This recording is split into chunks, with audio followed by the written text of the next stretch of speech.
Selamat sejahtera tuan-tuan dan puan-puan. Pernahkah anda mengalami situasi seperti ini? Malam tak boleh tidur asyik bergolek sampai ke pagi. Bila bangun kepala pening, mata kabur dan walau macam-macam suplemen kesihatan dah dimakan, tekanan darah tetap tak turun-turun. Hari ini saya ingin kongsikan satu fakta mengejutkan yang ramai orang salah faham. Labu manis yang anda makan setiap hari tu, mungkinkah selama 30 tahun ini cara anda memakannya salah? Cara yang salah bukan sahaja tidak berkesan, malah boleh memudaratkan kesihatan. Saya Dr. Arsyad, seorang doktor perubatan am yang telah berkhidmat selama 32 tahun. Sepanjang merawat ribuan pesakit, ada satu perkara yang saya sedari. Ramai pesakit yang sepatutnya boleh hidup jauh lebih sihat hanya dengan mengubah pemakanan, tetapi mereka terlalu bergantung pada ubat-ubatan. Akhirnya bukan sahaja diri sendiri yang letih, keluarga pun turut terbeban. Saluran darah dalam badan kita ini ibarat paip air di rumah. Semasa muda ia licin dan bersih. Tapi bila usia meningkat, sisa-sisa lemak dan kotoran mula terkumpul menyebabkan ia semakin sempit dan tersumbat. Menurut statistik, setiap tahun di Malaysia puluhan ribu warga emas meninggal dunia akibat penyakit berkaitan saluran darah seperti strok dan serangan jantung. Tetapi tahukah anda sayur yang ada di dapur kita yang harganya tak sampai RM5 sekilo ini boleh menjadi pelindung terkuat kesihatan saluran darah anda jika dimakan dengan cara yang betul? Hari ini saya akan kongsikan 3 kisah benar tentang bagaimana labu manis patut dimakan untuk mendapatkan khasiat sepenuhnya. Biar saya jelaskan dari awal, labu bukanlah ubat ajaib atau penawar semua penyakit. Cuma apa yang saya ingin sampaikan ialah rahsia kesihatan yang paling hebat selalunya tersembunyi dalam bahan masakan yang paling biasa. Kisah-kisah hari ini mungkin akan mengubah sepenuhnya pandangan anda terhadap labu. Sebelum itu, sila tekan butang suka dan simpan video ini supaya mudah dicari semula.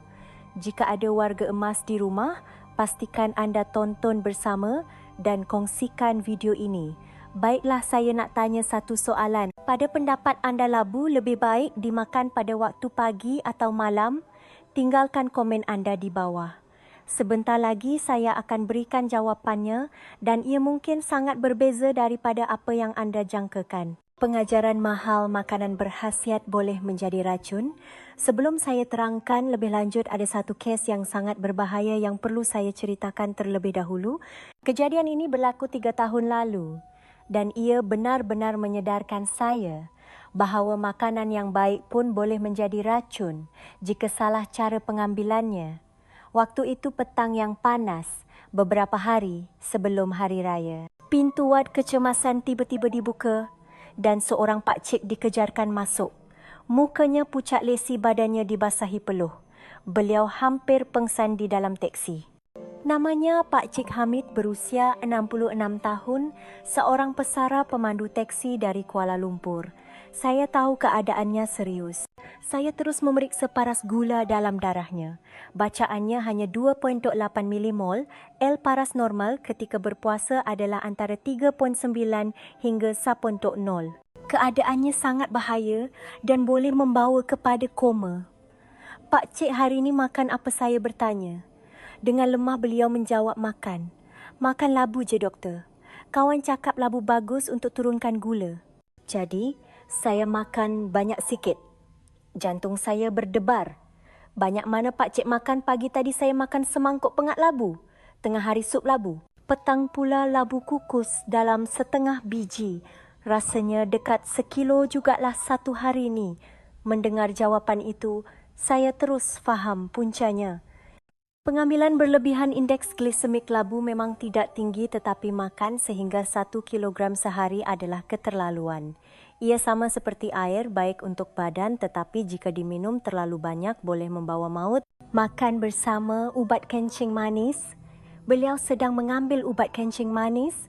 Labu juga mempunyai kesan menstabilkan gula. Apabila kedua-duanya bergabung, ia menyebabkan penurunan gula yang mendadak hipoglisemia. Hati bekerja terlalu keras tapak tangan dan kakinya kelihatan kekuningan. Ini adalah tanda carotenemia, menunjukkan hatinya tidak dapat memproses karotena yang berlebihan. Selepas memberikan glukosa dan memantau keadaannya selama 2 jam, barulah beliau stabil. Saya duduk di sebelahnya dan menjelaskan perlahan-lahan. Pakcik bukan labu yang salah, tapi cara makan tu yang salah. Makanan semula jadi pun ada hadnya. Macam herba kalau berlebihan boleh jadi racun. Makanan pun sama. Beliau sebab, saya ingat lagi banyak makan lagi bagus. Saya tak tahu doktor. Saya masih ada isteri dan cucu nak kena jaga. Saya tak boleh tumbang. Ramai warga emas percaya bahawa apa sahaja yang semula jadi itu selamat. Tetapi makanan terbaik pun boleh memudaratkan jika kuantiti dan caranya tidak betul. Selepas hari itu, Pak Cik Hamid menjadi pesakit saya. Kini beliau hanya makan semangkuk kecil labu kukus sehari bersama sayur-sayuran lain. Paras gulanya stabil, wajahnya lebih ceria dan langkahnya lebih ringan. Inilah pengajaran pertama kenali cara yang betul, kerana ia adalah permulaan kesihatan yang sebenar. Resipi ajaib untuk tidur lena labu dan bijan hitam. Sekarang mari kita lihat kisah yang sebaliknya. Jika kisah Pak Cik Hamid adalah satu amaran, kisah Mak Cik Salmah pula adalah contoh kejayaan yang luar biasa. Mak Cik Salmah 71 tahun, seorang pesara guru dari Ipoh Perak. Beliau seorang yang pendiam, tetapi raut wajahnya sentiasa risau. Semasa datang ke klinik, beliau kelihatan sangat letih, matanya merah dan suaranya tidak bermaya.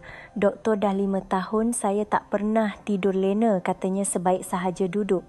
Bila baring waktu malam, macam-macam perkara datang dalam fikiran, susah sangat nak tidur.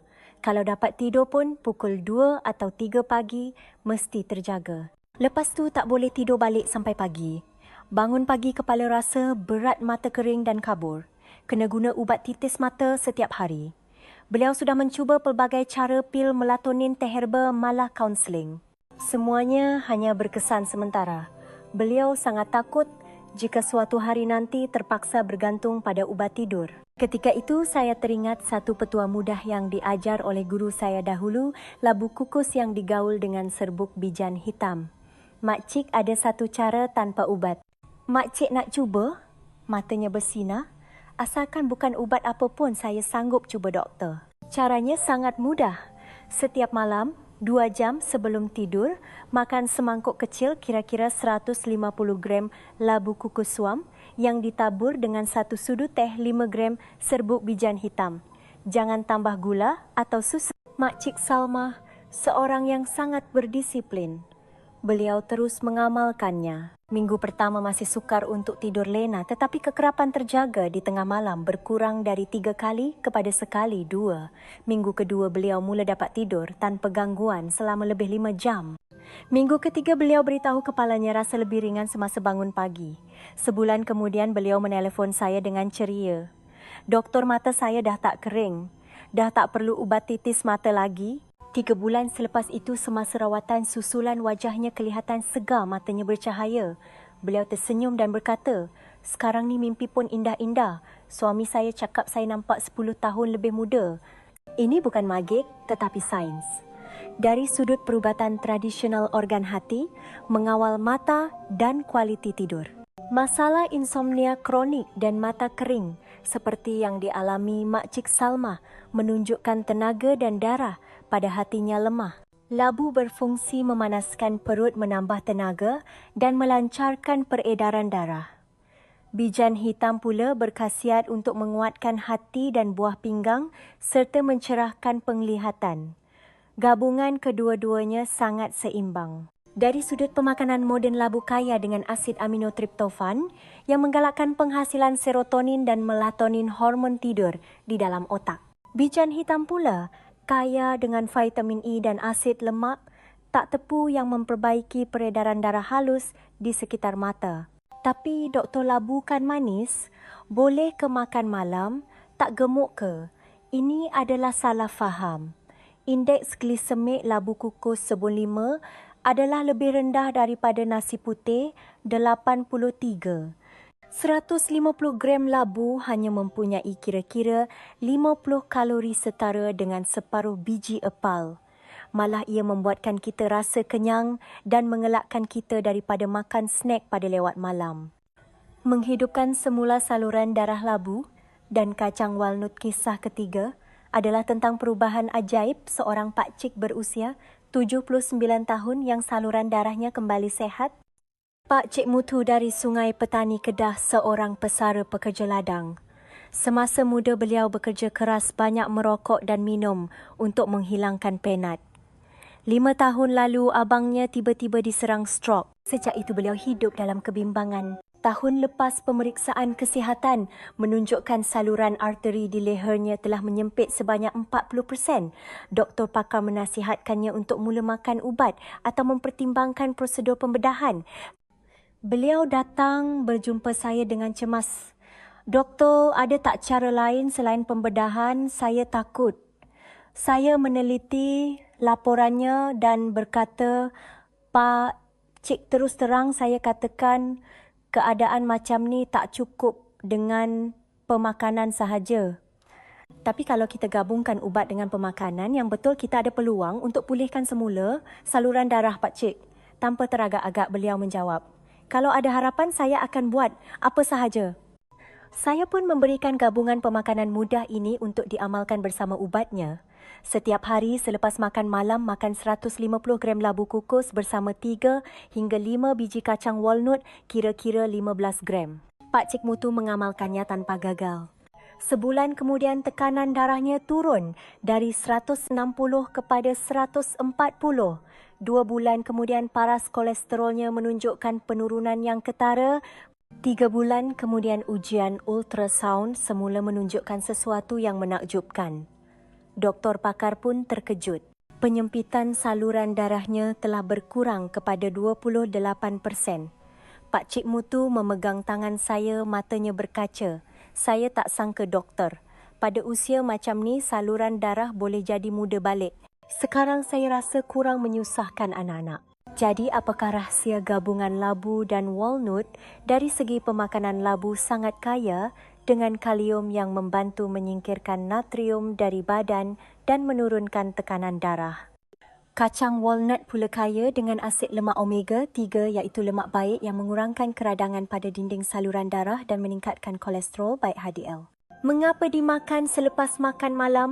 Kerana waktu petang dan malam adalah masa di mana tekanan darah sering tidak menentu. Kalium dalam labu membantu menstabilkannya, manakala omega 3 dalam walnut lebih mudah diserap oleh badan pada waktu malam.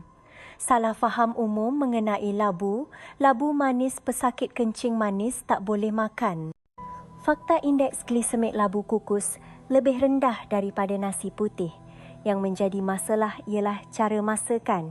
Jika dimasak menjadi pengat labu atau ditambah gula, sudah tentu ia berbahaya. Tetapi jika hanya dikukus atau direbus tanpa sebarang tambahan dan dimakan dalam kuantiti sederhana, tidak melebihi 150 gram, ia selamat. Kulit labu kena buang sebab beracun. Fakta ini adalah mitos. Kulit labu sebenarnya adalah bahagian yang paling berkhasiat. Kajian menunjukkan kulitnya mempunyai serat 2 kali ganda dan antioksidan 3 kali ganda lebih tinggi daripada isinya. Cuma perlu basuh bersih dan kukus bersama isinya. Lagi manis labu lagi bagus. Fakta labu yang terlalu manis, selalunya terlalu ranum atau tua, menyebabkan sesetengah vitaminnya telah hilang. Pilih labu yang isinya pejal, berwarna oranye sekata dan apabila diketuk, bunyinya padat dan berat. Akhir sekali, soalan tadi, labu lebih baik dimakan pagi atau malam? Jawapan saya, ia bergantung pada matlamat anda untuk melancarkan penghadaman dan menambah tenaga makan pada waktu pagi. Untuk menurunkan tekanan darah dan membantu tidur, makan pada waktu malam bersama walnut atau bijan hitam. Untuk mengawal gula dalam darah, makan pada waktu tengah hari bersama sumber protein lain. Kesihatan yang baik bukan tentang mencari satu jawapan yang betul untuk semua orang, tetapi tentang mencari keseimbangan yang sesuai untuk badan kita sendiri.